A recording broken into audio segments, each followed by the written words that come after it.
नमस्कार दोस्तों, आपका स्वागत है हमारे एक और धमाकेदार वीडियो में। आज हम एक चोर की लव स्टोरी वाली कहानी सुनेंगे। आप लोगों को ये कहानी बहुत पसंद आएगी, तो दोस्तों वीडियो को एंड तक जरूर देखना। तो चलो दोस्तों वीडियो को स्टार्ट करते हैं। एक देवकुई गांव और उसके आसपास के कई गांवों में पिछले कई सालों से भय और चिंता का वातावरण बना रहता था। इसकी वजह यह थी कि हर हफ्ते में एक बार बिल्ला सिंह नाम का एक चोर घोड़े पे सवार होकर अपने आदमी के साथ गांव में आता और किसी न किसी के घर से चोरी करता। गांव में अब तक कई परिवारों का भारी नुकसान हो चुका था। किसी का पैसा गया तो किसी का सोना, गहने, कीमती चीज आदि। कई बार बिल्ला अकेला भी चोरी के लिए आता और कीमती चीजों को चुरा के चला जाता।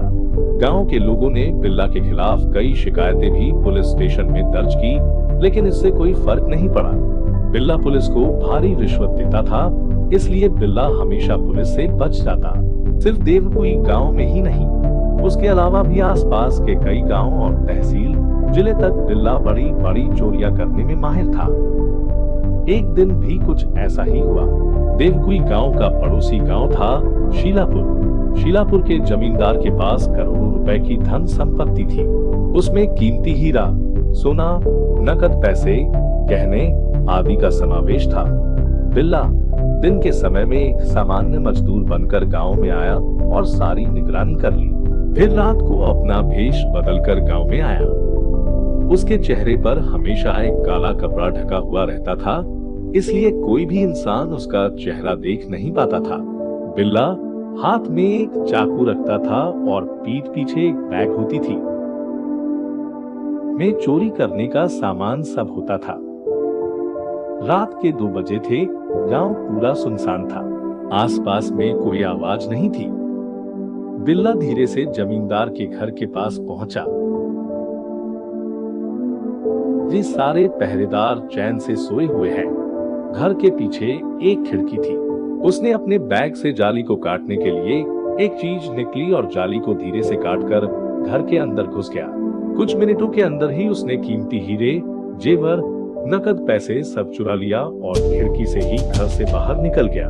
जब वह घर से बाहर निकल रहा था तो एक पहरेदार ने उसको देखा और कहा, रुक, जाता कहाँ है तू? फिर बिल्ला ने अपना चाकू निकाला और उसके गले पे रखकर बोला, आवाज नहीं। जरा भी होशियारी की, आवाज निकाली तो गर्दन उड़ा दूंगा।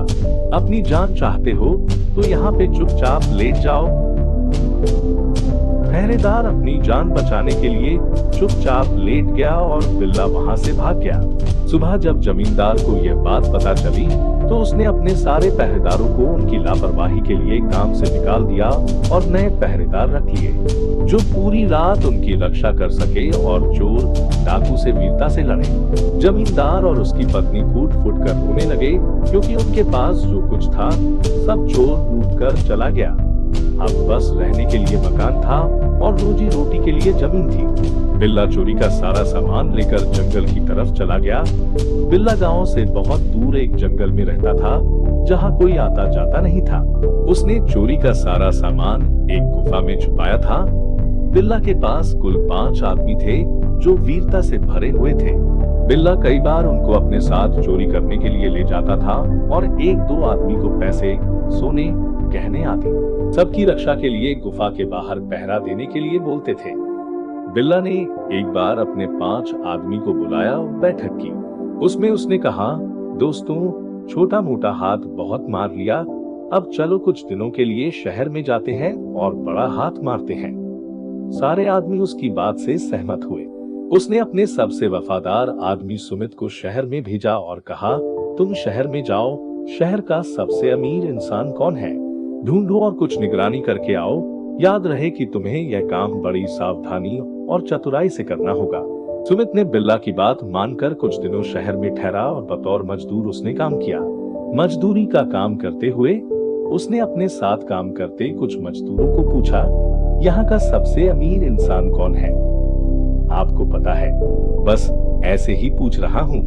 बाकी अपना तो नसीब ही कहा कि अमीर बने, अब मजदूर हूँ, मजदूरी करके अपना घर चलाता हूँ। इस शहर के सबसे अमीर इंसान तो हमारे मालिक हैं। हम जिस बिल्डिंग के कंस्ट्रक्शन का काम कर रहे हैं उसका मालिक शेठ धर्मराज, वो इस शहर का सबसे रईस और धनवान व्यक्ति है। एक आदमी ने जवाब दिया। सुमित ने कहीं से पता लगाया कि उनका घर कहाँ पे है। फिर वह चुपके से उनके घर के आसपास गया और निगरानी की। कुछ दिनों काम करने के बाद वह फिर से वापस जंगल में आ गया, जहाँ पे उनका सरदार बिल्ला सिंह और उनके आदमी उसकी प्रतीक्षा कर रहे थे। सुमित ने बिल्ला सिंह और अपने साथियों को सारी जानकारी बताई।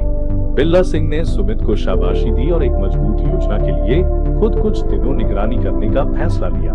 बिल्ला अगली सुबह ही अपना भेष बदलकर एक माली के रूप में शहर चला गया। वो धर्मराज के घर के नजदीक ही फूल बेच रहा था। एक दो दिन उसने फूल बेचे और साथ में धर्मराज के ऊपर भी कड़ी नजर रखी। वह कितने बजे घर से बाहर जाता है, कितने बजे वापस आता है, घर में कौन कौन रहता है, सारी जानकारी कुछ दिनों में हासिल कर ली। जानकारी हासिल करने के बाद वह वापस जंगल आ रहा था कि बीच रास्ते में उसने देखा एक युवती को कुछ बदमाश छेड़ रहे थे और एक मवाली ने तो उसको मारने के लिए चाकू निकाला था। बिल्ला चोर जरूर था, लेकिन उसके अंदर भी इंसानियत थी। बिल्ला ने पहली बार अपने चेहरे से ढका हुआ नकाब उतारा और वे बदमाशों को बोला, क्यों छेड़ रहे हो इस लड़की को? तू अपना काम कर, वरना तू भी पिटेगा। एक बदमाश ने उत्तर दिया। बिल्ला का खून उगल रहा था। उसने पास में पड़ा एक डंडा उठाया और उन बदमाशों को पीटना शुरू कर दिया। कुछ बदमाशों को हाथ और पैर की मदद से पिटाई की तो कुछ बदमाशों को डंडे से पीटा। एक बदमाश ने उस युवती के गले पर चाकू रखा और बिल्ला से कहा, देख, कुछ भी हरकत की ना तो इस लड़की को ऊपर पहुंचा दूंगा। बिल्ला भी चोरों का सरदार था, ऐसे आसानी से पीछे हटने वालों में से नहीं था। बिल्ला ने डाइव लगाकर उस बदमाश के मुंह पर एक लात मारी और उसको नीचे गिरा दिया। वह आदमी खड़ा हुआ और बिल्ला को चाकू दिखाने लगा। बिल्ला ने चाकू पर अपना हाथ रखा और जोर से चाकू छुड़ाने की कोशिश की। बिल्ला के हाथ से थोड़ा खून बहा, लेकिन उसने चाकू अपने हाथ में ले लिया। फिर उसने फिर से उन बदमाशों को पीटना शुरू किया। आखिर में वे सारे दुम दबाकर भाग गए। उनके भागने के बाद बिल्ला ने उस युवती को खड़ा किया, उसको पानी पिलाया और उसके बदन को एक कपड़े से ढका। उस युवती ने बिल्ला को कहा, आप कौन हैं? अगर आज आप नहीं होते तो मैं किसी को मुंह दिखाने के लिए लायक नहीं रहती।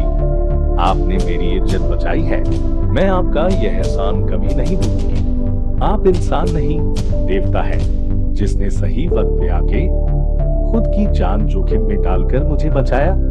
मेरा नाम है तन्वी। मैं एक शिक्षिका हूँ। आने वाले 15 अगस्त को मैं अपने प्रिंसिपल से बात करके आपको इनाम दिलवाऊंगी। मुझे कोई इनाम की आवश्यकता नहीं है, मैंने तो केवल अपना कर्तव्य निभाया है जो मुझे निभाया चाहिए था। ये बात कहकर अपना नाम बताए बिना बिल्ला वहां से चला गया। उस रात को तन्वी को नींद नहीं आई।